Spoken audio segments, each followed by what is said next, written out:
নমস্কাৰ 24 লাইভ চাই থকাৰ বাবে ধন্যবাদ। এই মুহূৰ্তত লৈ আহিছো অন্য এটা ডাঙৰ খবৰ। পুনৰ ৰাজ্যত তীব্ৰ প্ৰতিবাদ। এবাৰ খিলঞ্জীয়াৰ ৰক্ষাৰ বাবে আৰু লগতে স্মাৰ্ট মিটাৰ বন্ধ কৰাৰ দাবীত কৰা হৈছে প্ৰতিবাদ। খিলঞ্জীয়াৰ অস্তিত্ব ৰক্ষাৰ বাবে এতিয়া আহি পৰিছে সকলো প্ৰতিবাদ সাব্যস্ত কৰিবলৈ। সবিশেষ তথ্য লৈ আহিছো এই মুহূৰ্তত। খিলঞ্জীয়াৰ অস্তিত্ব ৰক্ষা আৰু স্মাৰ্ট মিটাৰ বন্ধ কৰাৰ দাবীত তীব্ৰ প্ৰতিবাদ। মৰাণ গড়কাপ্তানি বিভাগৰ পৰিদৰ্শন ভৱন চৌহদত 17টাকৈ সংগঠনৰ প্ৰতিবাদ। 5 দিনৰ ভিতৰত মৰাণ নগৰত ব্যৱসায়িক প্ৰতিষ্ঠানত অসমীয়া ভাষাত নাম ফলক লগাবলৈ দাবী জনোৱা হৈছে আৰু 5 দিন বান্ধি দিয়া হৈছে। খিলঞ্জীয়াৰ হাতত ভূমিৰ অধিকাৰৰ চৰ্ত দিয়াৰ দাবী। ব্যৱসায়ীসকলে দোকান পোহাৰ বন্ধ ৰাখি প্ৰতিবাদী কাৰ্যসূচীত অংশগ্ৰহণ কৰিছে। প্ৰতিবাদকাৰীসকলে বিভিন্ন শ্লোগানেৰে বিজেপি চৰকাৰৰ বিৰুদ্ধে সোচ্চাৰ হৈ উঠে। ইফালে শীঘ্ৰেই স্মাৰ্ট মিটাৰ বন্ধ নকৰিলে ইয়াতকৈ তীব্ৰ গণতান্ত্ৰিক আন্দোলনৰ হুংকাৰ প্ৰদান কৰা হৈছে।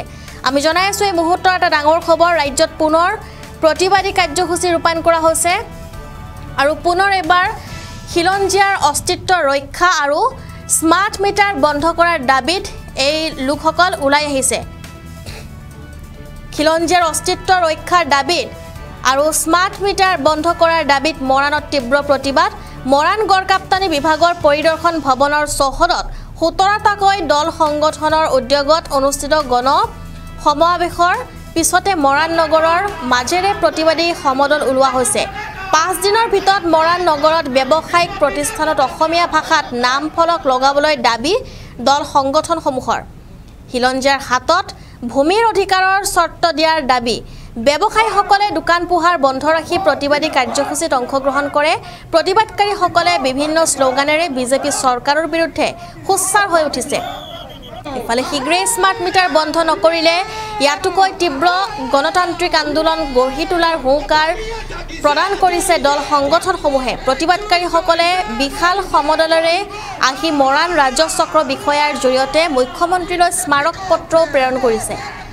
ইতিমধ্যে কাৰ্যসূচীত সদৌ টাই আহোম ছাত্ৰ সন্থা, সদৌ অসম চুতীয়া ছাত্ৰ সন্থা, লগতে অসমীয়া যুৱ মঞ্চ, সদৌ অসম সোণোৱাল কছাৰী ছাত্ৰ সন্থা, টাই আহোম যুৱ পৰিষদ, অসম আহোম জাতীয় গণমঞ্চ, সদৌ অসম গোৰ্খা ছাত্ৰ সন্থা, সদৌ মৰাণ ছাত্ৰ সন্থা, আহোম সেনা, অসমীয়া মহিলা মঞ্চ, বীৰ লাচিত সেনা, সদৌ অসম আদিবাসী ছাত্ৰ সন্থা, কৃষক মুক্তি সংগ্ৰাম সমিতি, ছাত্ৰ মুক্তি সংগ্ৰাম সমিতি, অসম চাহ জনজাতি ছাত্ৰ সন্থা, গৰিয়ামৰীয়া দেশী জাতীয় পৰিষদ, চুতীয়া জাতি যুৱ সন্মিলন অসম, লগতে গৰিয়া জাতীয় পৰিষদৰ নেতৃবৰ্গ উপস্থিত থাকে।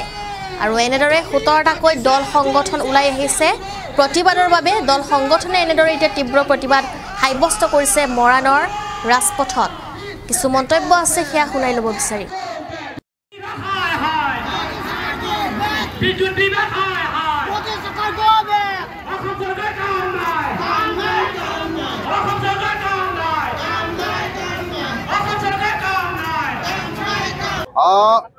বৰ্তমান যিটো পৰিস্থিতি, এই পৰিস্থিতিত আমি আজি কেইদিনমানৰ আগতে এখন আমি ৰাজহুৱা সভা অনুষ্ঠিত কৰিছোঁ। ৰাজহুৱা সভাৰ আমাৰ সিদ্ধান্ত মৰ্মে আজি আমি 17টাকৈ জাতীয় জনগোষ্ঠীয় সংগঠনৰ মৰাণত ঐক্যবদ্ধভাৱে আমি সকলোৱে একগোট হৈছোঁ আৰু একগোট হৈ আমাৰ যিবিলাক দাবী, এই দাবীবিলাক আমি চৰকাৰলৈ আমি প্ৰেৰণ কৰা এটা ব্যৱস্থা গ্ৰহণ কৰিছোঁ। বিশেষকৈ অসমত যিটো খিলঞ্জীয়াৰ ওপৰত যিটো অত্যাচাৰ চলিছে, সেই অত্যাচাৰ ইতিমধ্যে বন্ধ হ'ব লাগে আৰু সমান্তৰালভাৱে স্মাৰ্ট মিটাৰ সংযোগ কৰি অসমৰ ধনী বা দুখীয়া শ্ৰেণীলৈকে যি হাহাকাৰ এটা পৰিস্থিতিৰ সৃষ্টি হৈছে, এই স্মাৰ্ট মিটাৰ মৰাণত কোনো কাৰণতে আমি সংযোগ কৰিব নিদিওঁ। এই কথা আমি ৰাজহুৱা সভাৰ পৰা আজি স্পষ্ট কৰি দিছোঁ। আমি সমান্তৰালভাৱে আৰু এটা কথা ক'ব বিচাৰিছোঁ যে খিলঞ্জীয়াৰ যিবিলাক আমাৰ বাই ভনী আছে, বাই ভনীবিলাকক সুৰক্ষিত ৰাখিবৰ কাৰণে কিন্তু আমাৰ যি সংগ্ৰাম, এই সংগ্ৰাম কিন্তু আমি অব্যাহত ৰাখিছোঁ।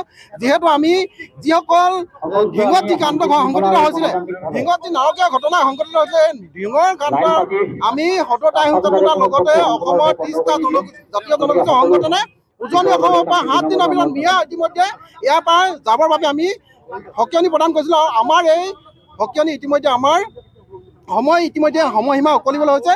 তাৰ পিছতো যদি কোনো ধৰণৰ এনেধৰণৰ যদি স্বত্বাধিকাৰী, উদ্যোগৰ স্বত্বাধিকাৰী তথা ইটা ভেটা স্বত্বাধিকাৰী বা ব্যৱসায় প্ৰতিষ্ঠানৰ স্বত্বাধিকাৰী যদি তেনেধৰণৰ সন্দেহজনক যদি মিয়া নাগৰিক যদি তেখেতলোকে ৰাখিছে, তেখেতলোকক আমি এই সংবাদ মাধ্যমৰ জৰিয়তে আজি বিশাল ৰেলীৰ জৰিয়তে আমি ক'ব বিচাৰিছোঁ তেখেতলোকে এই মিয়াসকলক বিদেশী মিয়াসকলক পঠিয়াই দিয়ক, অন্যথা কিন্তু কিবা যদি ইয়াৰ পৰা যদি অপ্ৰীতিকৰ যদি পৰিস্থিতি সৃষ্টি হয় কিন্তু সম্পূৰ্ণ কিন্তু সেই স্বত্বাধিকাৰীসকলে তেখেতলোকে দায়ী হ'ব।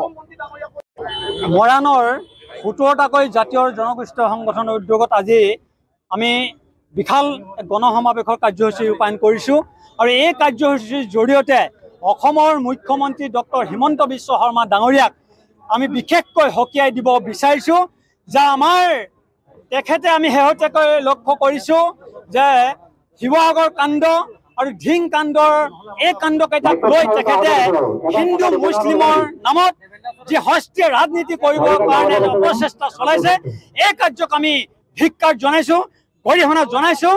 আমি এই কাৰ্যসূচীৰ জৰিয়তে আৰু এটা আমি দাবী জনাইছোঁ যে স্মাৰ্ট মিটাৰৰ নামত আমাৰ খাটি খোৱা জনসাধাৰণক তেখেতসকলে তেজ হৈ শিকাইছে, শীঘ্ৰেই এই তেজ হৈ খোৱা কাৰ্যসূচীটো বন্ধ কৰক, অৰ্থাৎ স্মাৰ্ট মিটাৰ শীঘ্ৰে বন্ধ কৰক, অন্যথা কিন্তু শীঘ্ৰে আমি তেখেতক নদীৰ পৰা আমি খোৱাবৰ কাৰণে আমি প্ৰস্তুত আছোঁ।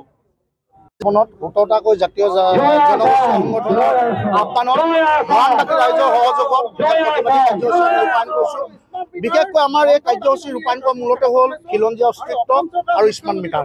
ইতিমধ্যে খিলঞ্জীয়া অস্তিত্বৰ কথা যদি আমি কওঁ, অসমত 6 জনগোষ্ঠীয়ে যদি জনজাতিকৰণ নাপায় তেতিয়া অসমখন কেতিয়া খিলঞ্জীয়া ৰাজ্য হিচাপে গৃহীত নহ'ব। আৰু এই খিলঞ্জীয়া হ'বলৈ হ'লে 6 জনগোষ্ঠীৰ জনজাতিক মৰ্যাদা প্ৰদান কৰিব লাগিব। আমি যেতিয়া দেখোঁ অসমৰ ওচৰীয়া ৰাজ্য মেঘালয় হওক, নাগালেণ্ড হওক বা অৰুণাচলত কিন্তু বাহিৰাগত ব্যৱসায়ী বাণিজ্য যি আহে তেওঁলোকে ভাৰতীয় হিচাপে থাকিবলৈ থাকে, কিন্তু অসমত এনেকুৱা এটা ব্যৱস্থা আছে য'ত যাৰ মন যায় তেওঁলোক আহি পানি অসমখন শোষণ কৰিবলৈ চেষ্টা কৰে, মাটি ক্ৰয় কৰে। আমাৰ খিলঞ্জীয়া মাটি ক্ৰয় কৰি পানি আমাৰ খিলঞ্জীয়া প্ৰজন্মক শেষ কৰা এটা পৰিকল্পনা ইতিমধ্যে বহু ক্ষেত্ৰত আগবাঢ়ি গৈছে। আৰু তাৰ সমান্তৰালভাৱে আমি স্মাৰ্ট মিটাৰ কথা যদি আমি চাওঁ, স্মাৰ্ট মিটাৰ এনেকুৱা এটা মিটাৰ তেওঁলোকে দিছে যিটো মিটাৰ আমি শুনা মতে উদ্যোগ আৰু প্ৰতিষ্ঠানসমূহত লগোৱা এটা মিটাৰ।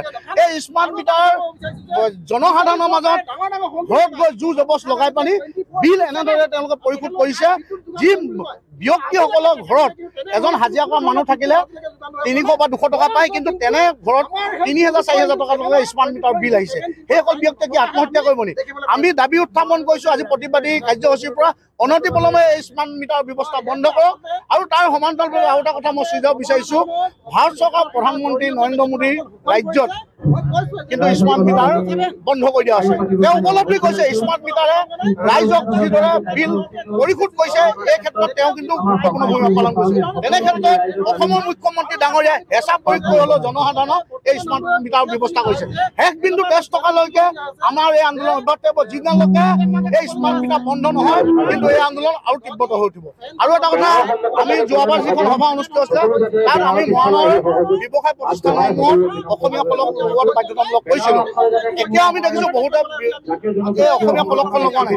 আজিৰ এই সভাৰ পৰা এটা কথা স্পষ্ট কৰি দিওঁ, অহা 5 দিনৰ ভিতৰত যদি তেওঁলোকে এই ফলকখন অসমীয়াত নিলিখে তেতিয়াহ'লে কিন্তু আমি জাতীয় জনগোষ্ঠীয় যি সংগঠন আজি ঐক্যবদ্ধ হৈছোঁ, ৰাইজ লগত লৈ পানি তেওঁলোকৰ এই বেনাৰৰ ওপৰত আমি কিন্তু কলা ৰং লগাবলৈ আমি বাধ্য হ'ম। তাৰ বাবে সম্পূৰ্ণৰূপে চৰকাৰ পক্ষ দায়ী হ'ব আৰু এই ব্যৱসায়ীসকল দায়ী হ'ব।